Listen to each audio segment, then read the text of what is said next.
Good morning, everybody. Thank you for coming. My name is Krista Baliko. I am the Research Communications Strategist at the University of Regina. So basically my job, just wait. No, come on in. So basically my job here is to work with undergrad students, graduate students, including master's, PhD, postdocs, and faculty members. So from emerging researchers to established researchers on campus to help promote their research. So I write and work with them on news releases. We do ads. I help them if we have big events for presentations. There's a really great platform called the Conversation Canada, which helps, which is this kind of news site that's really exploded, that's based on researchers who tell their stories in plain language that is international. So I work with researchers on that. So basically, at the end of the day, it's how to communicate what they're doing in a way that matters to people. And the main way, in my mind, that we communicate what we're doing is storytelling. So before we start, I'd like to know who you are. There's enough of you that I want to know what you are working on. So what area you're in, your name, what area you're working on. So do you mind if I start with you? Riley, I'm currently working. Okay, and so what's your project? Project trying to develop a functional material liquid out of coal. And who do you work with? Okay, great. And Mark's really good and knowledgeable about presenting. He knows how to give a good plain language talk. What are you doing here? Okay. Good morning. Go ahead. So my name is Shiv. I'm basically working for Dr. Tanya Dan. Yep. And my project is on impact of glyphosate on Candida albicans. Perfect. So glyphosate is basically a herbicide, and there's not much research out there on that particular herbicide. So I'm just trying to find the minimum concentration which is required to kill that specific fungi. Cool. And I've worked with Tanya lots. And what your name and area? And my name is Hans. I'm in chemistry research, organic chemistry, working with Brian Sternberg. And basically I'm controlling the 2+4 reaction. Okay. I'm Jessie. I'm doing interdisciplinary research with Tobias Spearwick and Mel Hart, and I'm doing analysis of a former biology professor's sabbatical to George Lennon. Oh, that's really cool. Sabbatical to That's cool. Did you just pick people who also get to travel a lot? You're like, Toby gets to go on boats. Oh, that's amazing. That's great. And George Lettingham's work is so amazing. And our office has gotten just such we put out such amazing stuff about his work. And yeah, go ahead.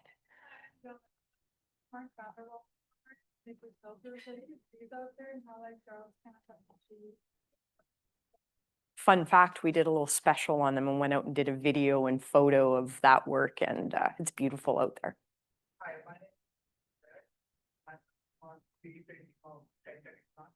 Of what? Okay, and who are you working with? Okay. Well, my name is Noor. I'm doing master in industrial engineering. My project is about enhancing operational efficiency, domestic supply with the demand for the Regina food bank. And who do you work with? I'm working with Dr. Mena Mehdawi and Dr. Dulam Kebbi. Okay, thank you. Cool. Yeah. My name is Gabriel, and I'm working in the Child Evidence Lab under Dr. Brewer, and working with grad student Kaylee Thompson on her couple of projects on Child witnesses? Child witnesses, specifically with grooming practices. So fun stuff like that. But we've been working with Eyes Camp this summer, so it'd be interviewing lots of little kids, which is fun. Yeah. And I've done lots of work with them too. My name is David Economics. I'm working with the media side, and our project is a detailed statistical analysis of the revenues and expenditures of the public school division of Saskatchewan over the past 10 years. Oh, good. That's probably going to get media attention. You come see me after. I'm Ali. I'm working with Dr. Tanya Donks. Yeah. I'm looking for new novel antifungals against Candida albicans and Candida disease. project. Great, thank you. Yeah. Oh, I'm Michaela. I'm with the Department of Biochemistry, and I'm working with Dr. Holloway. And I'm studying antibiotic resistance under cystic fibrosis. Cool, I've worked with Omar tons. We actually have a big story about him coming up. My name is Trey. I'm also with the L Halfway Lab in biochemistry, and I'm studying pathogen called Pseudomonas aeruginosa, and its resistance to antibiotics and synthetic linker. Thank you. Hi, my name is Xin Qing. My professor is Dr. Krista Baliko, and I'm in kinesiology and health studies. My research is about to use PSS to get the association between the different kinds of physical activities and the health-related quality of life. Yeah. Okay, thank you.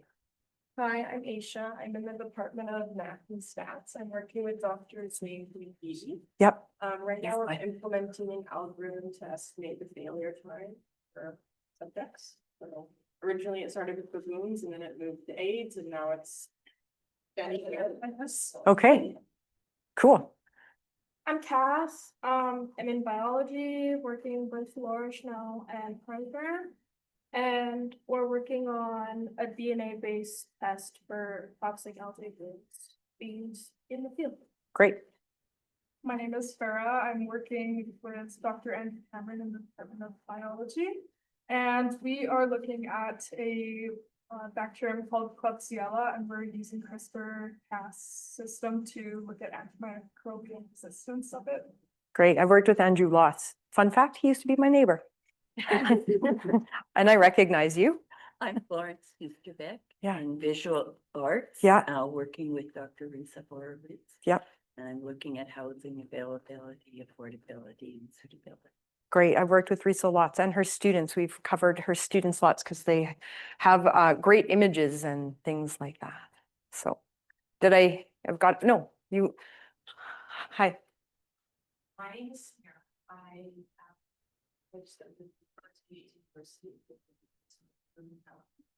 And my focus is on this philosophy as it pertains to global sustainability. And who are you working with? I don't know. Oh, okay. I'm just getting back to school in the fall, so I'm not sure. Okay, fun fact, we work together and she's in my old office. So here's the interesting thing about what all of you said. I'm going to take a stab at this and say some of you heard what everyone was working on and understood it, and some of you heard what people were working on and thought, I don't know what that is, and you kind of heard the beginning and then you were like kind of even tuned out. And that is a function of a couple things. Some of you are working in areas that are really easy to understand, right? Some of you are working in areas that we can quickly relate to, and we probably know stories about. And some of you are working in areas that are more complex and are really outside of the discourse of what we're used to working on. But the thing is that regardless of what you're doing, when we're talking about being able to present, this is the kind of audience you'll be presenting to, which is someone or an audience that isn't super specific. Sure, sometimes you're going to maybe go to a conference and it's going to be this very niche area where they want you to use all of the words that you know and you've learned, and the more obscure the better. But generally you're going to have an audience of pretty smart people doing really interesting things, but it's not in your area. So your job is to help people understand what you're doing. And that's what I'm here to kind of help you do. The cool thing is some of you also work with people who are really good at doing that, who I've worked with and I've given tips and tricks to, who are just generally really good at that. And that's super helpful. But some of you don't. Some of you are working with people who aren't necessarily going to be able to help you in that regard. But nonetheless, you're going to have to be able to present your research. And the whole point is to help or lead people into why they should care. And I don't know about you, I am so easily bored. I get so bored when I talk to people sometimes. I have, I think really quickly, I talk to researchers all the time. And sometimes when someone starts telling me something, I'm like out. I'm like, oh shoot, I forgot to listen because I was so bored. So how can I help you so that that isn't a place that you are in? And I'm going to guarantee, if I ask you to raise your hands, but I won't, that you've been sitting in a lecture where you're gone because you're just like, I could not care less because I don't know how this relates to me. So what makes us interested is often a story. I bet you remember that Andrew Cameron is my neighbor, or that we shared an office. Those were just like tinges of a story, right? Those were just something really little. But you remember because it's relatable, and it was something kind of related to the research. But the way that we are interested in presentations, if you think about presentations that you enjoy, they've probably given you some kind of a story, made you feel something. Some of you have, and this is an illustration where some of you are collecting data that's actually data, numbers, math, tree heights.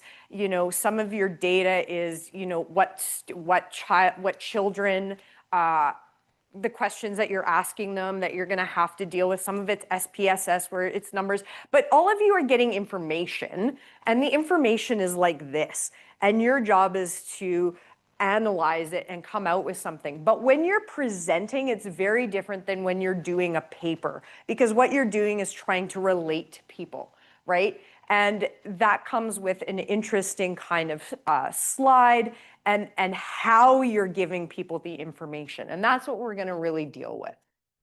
Using plain language is really important. I remember when I first started doing my master's, the supervisor I used to be a journalist. I worked with CBC for years. My whole job was telling stories. And some of it was really tragic things I was working with.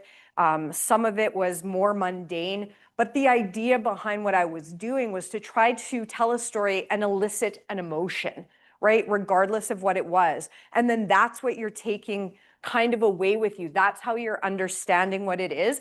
But you're not going to receive any of that information if the words I'm using you don't understand.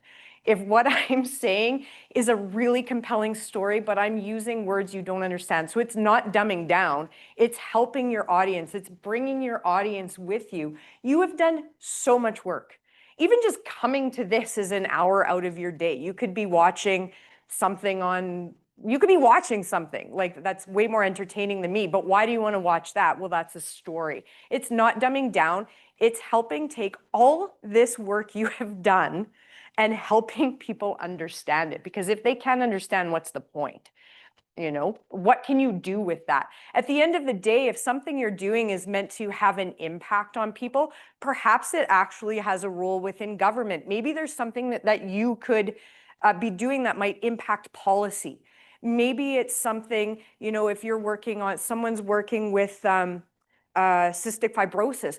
Well, if the work you're doing on CF could have an impact on someone who has CF or their family member, but they can't understand it, it doesn't matter. But imagine you're listening to something and, maybe it has to do with depression or anxiety, and your sibling or your friend is suffering from that, and there was some cool research happening, and you could go home and say, oh my gosh, I just heard this thing, and I think it could help you. Like that makes an impact, and that impacts people. But if you can't explain it, no one knows what you're talking about, then why are you doing it? So it's finding, how do I relate to people? And again, it's going to be easier for some of you than others, because some of you are simply working in areas that are easy to understand. I work with this one researcher whose work it's amazing. I don't understand it ever. I've been working with him for 10 years. His work has to do with mitochondria, and he's doing amazing work. 2 weeks ago, one of his grad students and postdocs reached out to me instead of this professor and told me about the research. I kid you not, in 10 years, it's the first time I was like, oh, I get what you're doing, like right off the bat. We put that in, immediately like glommed onto it. We sent it out to a Conversation Canada article, and it did really well. And it's not that when I work with the researcher who I can't understand, it's just I have to work so hard to be able to translate that, which is fine. That's my job. But boy, I get excited when I can understand what's happening off the bat. So analogy is a really cool way of making complicated research understandable. So Alicia Postuma is a physicist with incredibly interesting research that's super complicated. But I have never met a PhD candidate who can explain so well their research and help me understand it. And one of the best ways was through analogy. So I'm just going to read the first 2 paragraphs of a story that I did that actually got a ton of reach and a ton of read. But just to start, basically explaining what they're doing in their lab, in their research, and then said, this is how they explained it to me. Postuma likens this process to throwing tennis balls at a covered sculpture and then using the angles at which the balls bounce back to try to deduce the sculpture shape. So you can imagine you're not going to get like the exact sculpture, but you're going to get this idea about it. What a cool way of explaining that.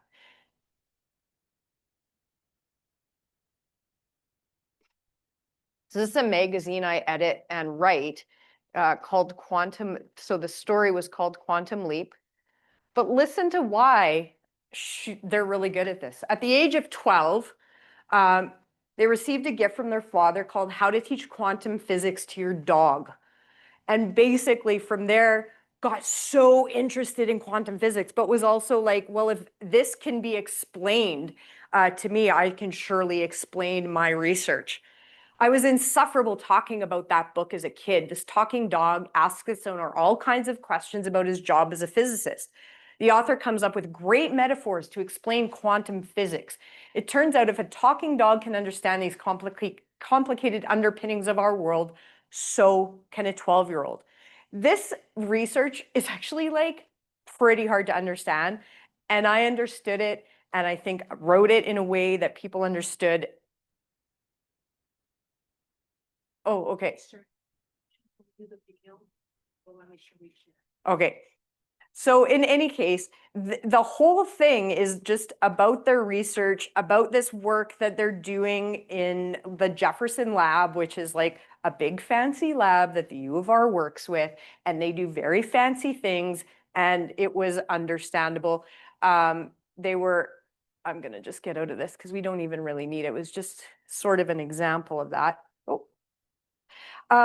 But they were also interviewed on CBC, CTV, because when we sent out the media pitch, we were able to really, really clearly say, this is what the research is. The media really liked it. And then we were able to go from there. But the other thing is, why is that research? Why does it matter? That's a big deal too. And when I asked Alicia, why does this research matter? That she actually came up with this great analogy, which was, well, it wasn't an analogy, a story about, was it Edison? And said basically when Edison came up with electricity, a reporter asked, why does this matter? And Edison said, I don't know yet, but I'm sure you'll find a way to tax it. Which is to say, sometimes we just come up with things and we don't yet know how that's going to matter. And maybe people don't relate to that, but using that as a story also makes it interesting. I wrote that sometime last year and I still remember it. So I think that's another key, is coming up with ways and little stories to tell within your presentation that help people remember and get excited and interested in what you're doing. So Alicia uses this example of this talking dog. I like to think about it as like, talk to your aunt.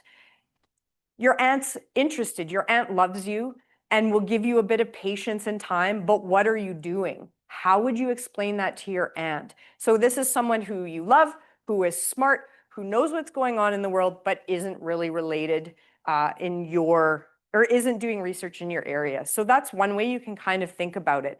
How would I explain this to someone who's not in my field and who needs those reminders of even what, what you might think of is a basic part of what you're doing, a very basic part. Do you remember, Dilman, when I was in the trees with you and you were measuring like how it goes up? That's probably really, really basic for you, but I was like, please explain how you can measure the top of a tree stand. And then once you were able to explain it and I could see it, do you know how many times I told people, and then they use this thing that shoots it at a tree, and using trigonometry, you can, and it's really cool because I didn't really know that's how you would measure the top of a tree stand. But it's really cool once you can kind of explain it. Know your audience. People say this all the time, and I often wonder, like, what do you mean by know your audience? So I kind of mentioned this before, but if you're giving your poster presentation and something you're doing, is government going to be there or is it not? Yeah. Okay. Okay, just internal, not just, but internal. But you might have an opportunity to be presenting if you are doing something that's related to 3-minute 3MT, 3-minute thesis, or if you are involved in a presentation with Taste of Research. But there might be people there, government, industry. A lot of you are working in areas that have bigger applications, community members. You are talking about going to be presenting to other researchers. So you want to help them see how you can also help solve their problems. This is sort of a bigger presentation conversation about even when you're done here, which is people have problems they need solved. And you might just want to think about that as you're getting ready for your presentation. You might have a ton of info, but who are you presenting to? So how much of it do you want to present? You needn't always present absolutely everything you're doing. What are sort of the key points depending on who is going to be your audience? You work with donors, you work with donors. You have a ton of information about the university. Do you go in there and give them everything? Why wouldn't you do that? There's so much. It's all of them, and people shut down when it's been too much. There's only so much something they can then shut down. Right. You don't want to shut people down. You want them to stay engaged and you want them to understand how it could help them. When I was talking about, I use this because we have a lot of researchers on campus who work with mental health and anxiety, and the work they're doing is incredible, but it can also be overwhelming. So I use that as an example because it's something I think we can kind of all relate to in some way, but you sort of pick a part that maybe is key and that will impact people's lives in a way that can be tangible as well. That's not always the case, but if you have things like that within what you're doing, that's kind of some of the stuff you want to pull out. So community members, they might wonder, of course, what you're doing and how it might have an impact on them or the people you love. So LJ blooms or algal blooms, people might not really care about until you start to say, oh, but you know how you like to go to Pasqua Lake and then it's like green and you could walk on the water? Well, what we're doing might help you be able to actually swim in that, right? So you do have to sometimes pull out what you think is the obvious part, right? Even just saying algae blooms, people really might not know until you paint them a picture of that gross water. And then they might say, oh God, it's going to be 30 out. Where am I going to go swimming? We can't even go in the water anymore. So our researchers may have a myriad of questions. And as I said, unless it's very specific, you have to make sure that you're telling people what they don't know. If you don't explain the relevance of what things are, people won't care because they don't understand. You can help them care. Focus. Start with a big picture. Some people are like, start with all the little details about why you do it. If I'm writing something about, I'll say CF, I might first look at how many people in Canada have cystic fibrosis. So this many people are impacted. It's meant to be, this is the way it's debilitating. So now we've got some interest. This is the way it's debilitating. Then we move on.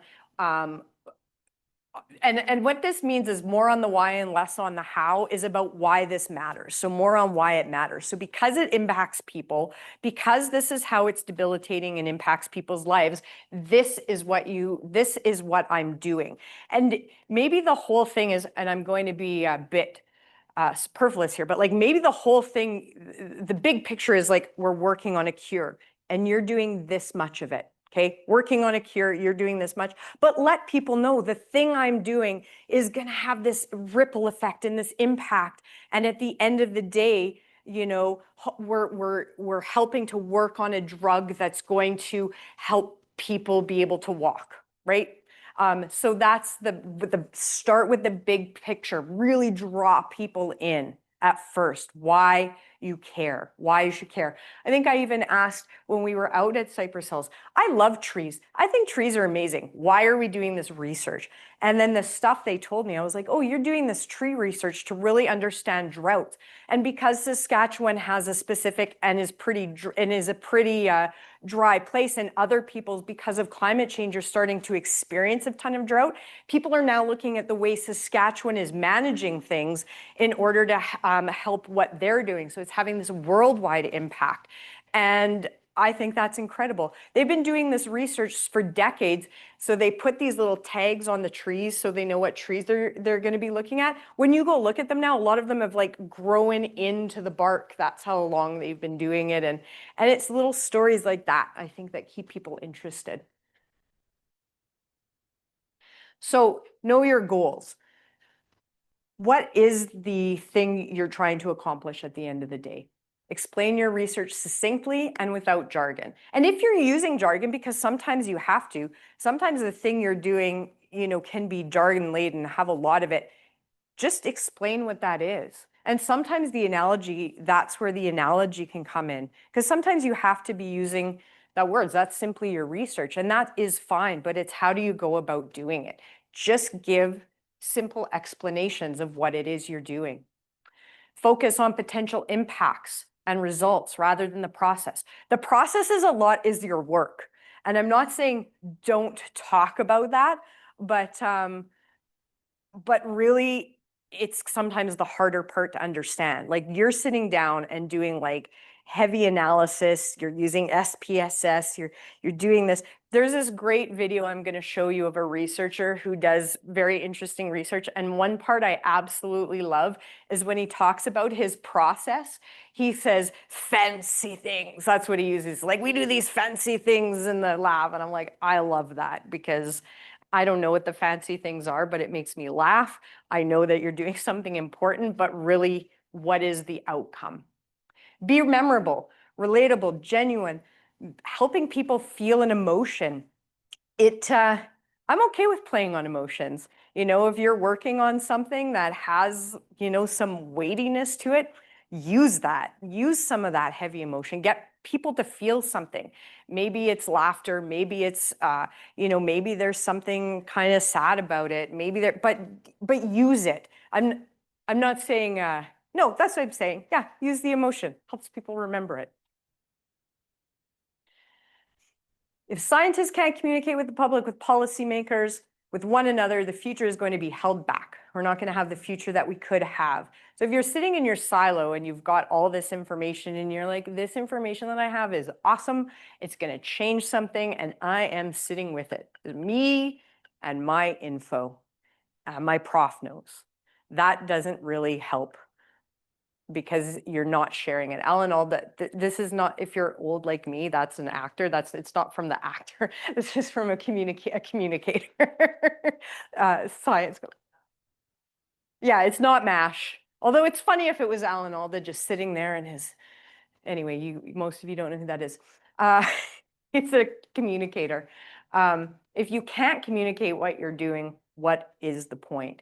And I think one of the great things about some of the tools I'm also going to show you that you can kind of look at for reference is that there's really cool ways of getting your research out there now. There's really great ways that you can work with your prof to get your work out there. And then just working, you can always be in touch with me. You can say, hey, I'm an undergrad student, I've contributed to this paper, you can be in touch with me and we can have a conversation about how to help get your work out there. And there's cool ways to do it because we can do it via social media. We've got a research magazine, there's Conversation Canada, there's news releases. I've worked with undergrads and grad students on news releases. I've got them on the radio. So there's lots of ways we can work together, either me and you and your prof. So there's ways to get your work out there beyond just doing the presentations you're doing. And these same principles apply for if you're talking to media or anything else, right? These same principles apply. And if you think about it, you can think about what you like to listen to as a lecturer. There's some profs where you're like, oh, I'm really excited to go to this class because this person gives a really good lecture. They're really interesting. Their slides are interesting. What they say is interesting. And there's some profs where you're like, they haven't changed that slide since 1992. And I know that. And you're just like, what is the point? And so you would like to be the person giving the presentation that people want to go see. And again, slides are important. I've actually seen this kind of thing. And think about this in your poster presentations. Like, I would walk by this. So if I was a student and this was there and you were there really excited to talk to me, I'd be like, I actually can't look at that poster. I don't want it explained to me. I don't want anything to do with this. It's too much information. How many of you have sat in a class where absolutely everything that's on the slide is just everything the prof says too? So you're listening to what's on the slide. Like, that's a terrible way to have to sit through a presentation. And a slide like this is a headache, but this exists as a slide. This exists as a poster presentation. And so when you're working on your stuff, you can be thinking about, what do I like to see? You like something with white space. You like something that has some clarity, some headers, things that make sense to you. So slides are also meant to tell a story. When you have a poster presentation, you need to have, what is it that you're going to be presenting? A little bit about what your process is, but not a process that's like this, but a little bit of what a process is. Graphs are really good, an image, and then what is, your results. And remember that you are standing with your poster. You are there to also have a conversation with people about it. So that the slides and the posters are meant to help you tell your story. It's not meant to be like, here's everything I've done, and then you're really quiet. So that is as important. I hate going into a lecture where what is on the slide is what the person is talking about. That's so hard. That's hard to stay engaged. It's hard to even know what to do. Should I just read it? Should I listen? So when you are working on the things, think about what you like to hear and how you like to be engaged as a person. Okay, how many of you know what 3MT is? Just a few. So I'm just going to kind of tell you what 3-minute thesis is. So this is for graduate students. It's an international competition. FGSR puts it on here at the U of R. Basically, you have to talk about your research in 3 minutes or less with one static slide. And it's a competition. So at the U of R, it's for grad students. If you're an undergrad student, you can think about doing this. If you're a grad student, you can apply. But basically, there's a competition here at the U of R. The winner of that goes to the Western Regionals. So then you compete with students from all over Western Canada. If you win that, you go to the Eastern Regionals, the Canadians, the Nationals. You compete with Canadians. If you win that, you go to the North American finals. Our student last year, Michael Mensa, went all the way to the North American finals. He didn't win the North American finals, but the caliber of presentation there was stunning. I went with him the whole way. I'm a huge fan of this because I get to go with you. So I'm like, come on, let's go, do better. No, but the level and the caliber is so high that you could basically say, I was blown away. I'm going to play Michael's video for you. It's 3 minutes. That's what we're going to do now.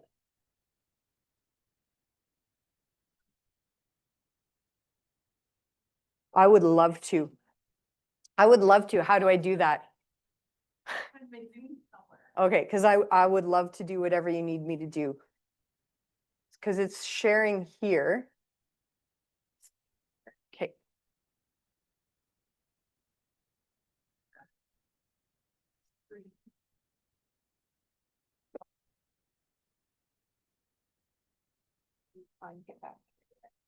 It's okay, just follow this. But if you just go down here, I think you can just grab Michael's. There he is.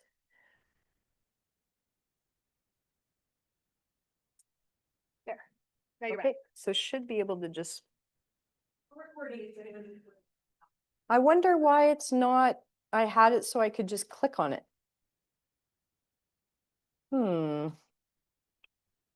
Sorry, I have to just see why it's not. This is a presentation error. This is something you should check things before you actually do. Oh, you're here. Oh, right. Play video. Yeah, I had it like that I could play it, but for some reason it's not clicking. It's not going to it. Yeah. I recommend having a professional on hand for all of your presentations. Who's talking? I don't have anything to say.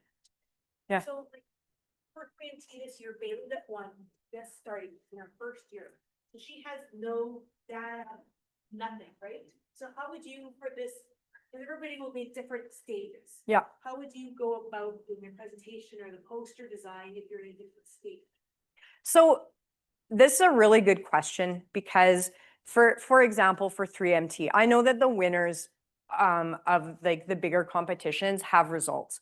And that's for it perhaps obvious reasons, but it's because you have something to show for what you've been doing rather than this is the idea I have.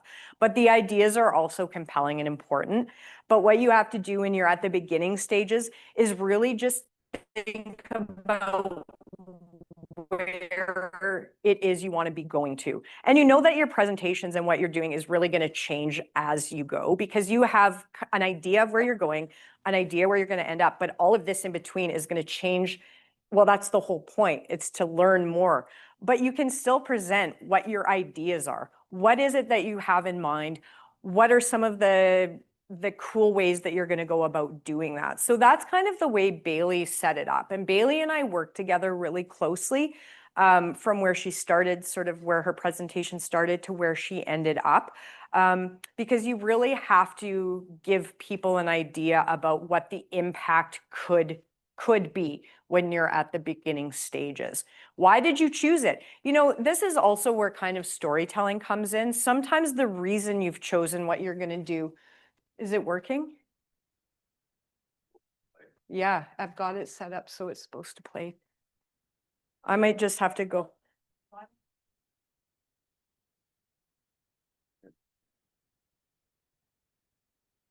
It did work in my office. I promise I tried this out. And then this is supposed to be, you know what? I'll just go to YouTube and find it because I actually think I'll just go find it at YouTube. No. I did link it.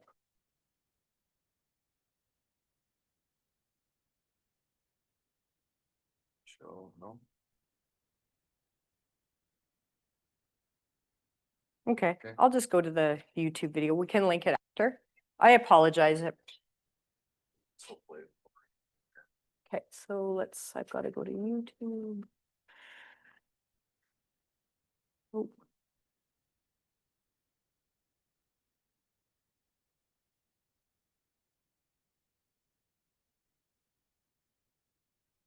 Sometimes things go wrong in a presentation.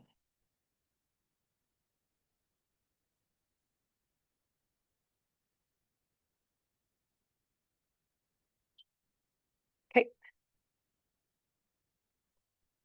He's gonna, sorry? Oh, got it. Thank you for your patience, everybody. What was I saying about Bailey? I was saying something back. Well, we just worked. Yeah, Bailey and I just worked together and she was really at the beginning stages. She was actually just working with her supervisor at that moment. to kind of get her project underway. And I think had done a few classes, but hadn't actually started doing any of the data collection. So then the questions were, why are you interested in this? So it turns out, and I think Bailey would be fine with me sharing this, Bailey was a social worker who was seeing things in her daily life and her daily job that she thought needed to be changed. And so was going on to do grad work in order to sort of impact the profession and help kids out. Her work was around race and new Canadians in the classroom. So sometimes the questions or sometimes the interesting thing, and I actually ask established researchers, how come you got into doing this? Why are you doing this work? And sometimes that story is super compelling. Sometimes the work you're doing, you know, talking to a researcher who works on dementia research, well, this person's parent had dementia, so then wants to like get into that work. So sometimes that can also be a part of what you're presenting on when you're at the beginning stages. Even when you're at the end stages, kind of again, that storytelling, pulling people in. Why are you doing this work? So here's Michael's presentation. When we are thirsty or feel dehydrated, we find something refreshing to drink. Now, what we talk like these two, this is bad when sound. we do the same, similar to what we do, we try to find something refreshing to drink. No, it sounded fine before. So let's not. Guys, this is a really good presentation. I promise you. And on, I don't know, on this is the, we pulled this off the FGSR one and it actually sounded fine. Is that this one right here? Okay, let's try this one.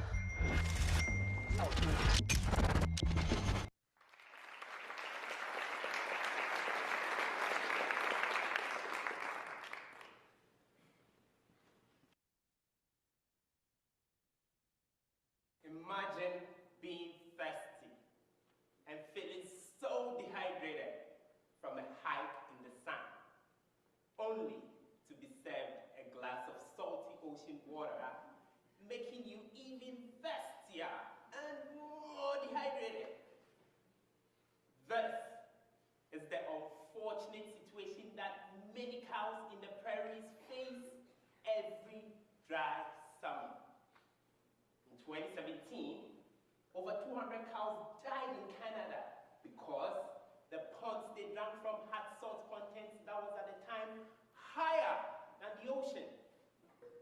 Aside from the $300,000 financial loss, farmers reported they had to deal with what felt like losing their family. The soils in the prairies are rich in salts, and many cases of high salts in ponds may arise in the future. This is why my research explores what causes elevated salt levels in ponds. To do this, I go out to the field to complete surveys which involve observing and recording features like vegetation cover, water depth, and land use practices around 40 selected ponds. I also collect water and soil samples to assess their unique properties in the lab with some fancy techniques. The goal is to gather and assess information from field surveys and lab analysis to know what causes ponds to either stay fresh or become salty. Initial results reveal two important processes keeping pond water fresh. One, vegetation slows the movement of salts from surrounding soils into pond water. And two, deeper water dilutes salts transported into ponds. These findings highlight the potential roles of plants and pond depth in maintaining fresh ponds for extended periods. For ponds that are already salty, my study is testing the effectiveness of two mitigation options in reducing their salt content. The first uses floating islands. These are platforms with plants that take up salts and store them in their roots, stems, and leaves. In the second, I test how well dredging, which digs up salty sediment from the bottom of ponds, keeps water fresh Knowledge from this study is valuable for keeping pond water fresh and sad cows happy to continue serving us with the freshest beef and the most refreshing milk drinks.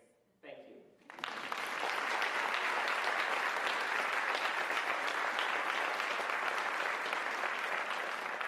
So here's a guy that's looking at a study that involves a handful of cows that you probably are like, I don't like, why am I interested in this? How does this impact me? And obviously the research has done and the presentation has done well enough that he went all the way to the North American finals, because you understand what his research is. I can tell you that Michael's research involves way more than that. There are more than 1 and 2 things that he's doing, but as we're working and talking together, you know, we can parse out what's not necessary and what becomes important. So this is a PhD. You know that it's more complicated than this. You know that there's more than like the dredging and the floating islands, but you also have to recognize that people can only take in so much information. So you've got this, and he's basically done. So he's going to be done his PhD at the end of, I think, October or November, but in 3 minutes, he was able to do this. You also notice his slide. From the beginning of when he started 3MT to where it ended, the slide changed a bit to become more interesting, so you understand it. It's nice. A lot of people also, before he didn't, I'll just go back, he didn't explain what dredging was at some point. Well, some people don't know what dredging is. What's a floating island do? Oh, it like soaks everything up. So you can actually picture, okay, it's picking up the salt. So there's a lot of concepts within this that you probably now know that you wouldn't understand if he hadn't explained it. I think it's a really good presentation to kind of highlight a lot of the points I made. What's the story? The story is we spent a lot of time at the beginning talking about that drink, the drink after a long hike. And I said, call it ocean water, because people can kind of imagine like, oh my God, I am so hot. I just finished this hike and now I've got this drink of ocean water. That's disgusting, right? It's a bit of a story. You can understand it. You can see how you feel. And now he takes you to the farmer's field. Those cows, they died. They were like family.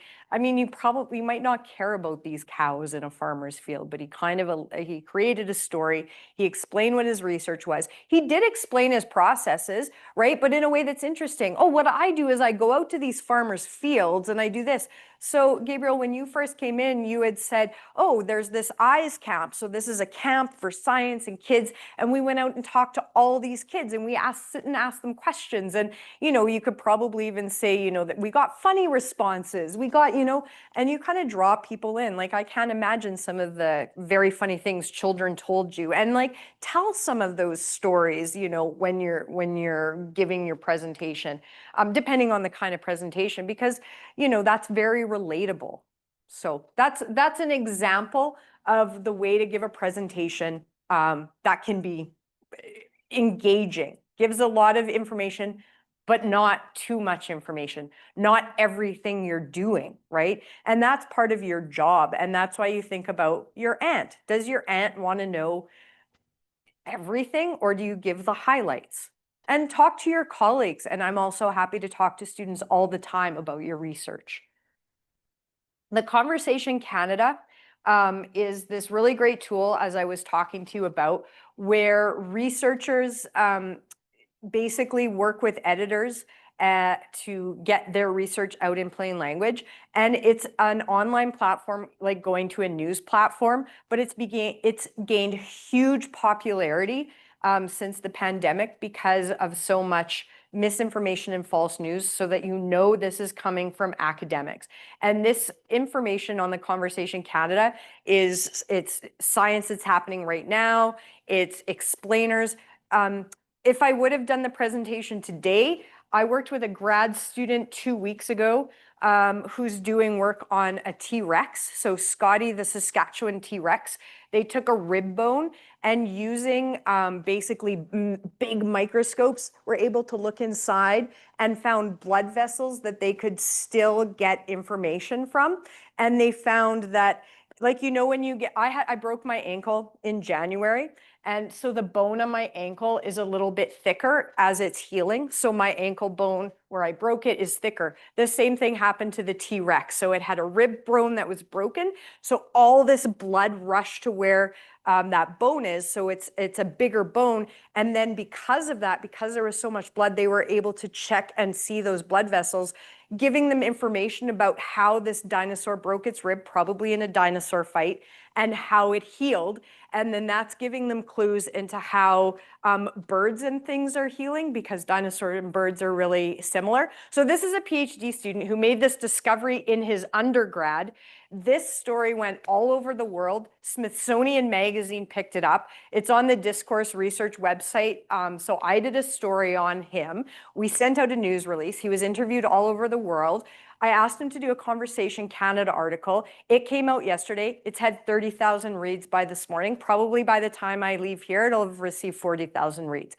So when you're doing research, and I'm going to tell you, he's a physicist doing this work, and it's very complicated. But did you kind of understand what I just told you? Did me telling you about my ankle bone help a little bit? Yes, no, maybe so. Okay. So it's just like ways of taking that in, right? And so that's a good example. So if you're interested, you can go to the Conversation Canada website. It's the very first story. It's got Scotty the T-Rex from the Royal Saskatchewan Museum on the front. Jarrett Mitchell, he's a PhD student here. This is work he's been doing since his undergrad. He was just looking in a microscope and he was like, hey, I think I found something cool. He shows his supervisors and they're like, this is very cool. And then he's been doing work on this ever since. And it's awesome. Anyway, so that's some examples about research, plain language. What you're doing matters. You have no idea sometimes what it's going to lead to. But being able to tell people about it is kind of where you can get some satisfaction as well, right? So it's about having your research out there, making an impact, but it's also sort of some satisfaction of seeing your work, the stuff you're doing, making a difference. That's it.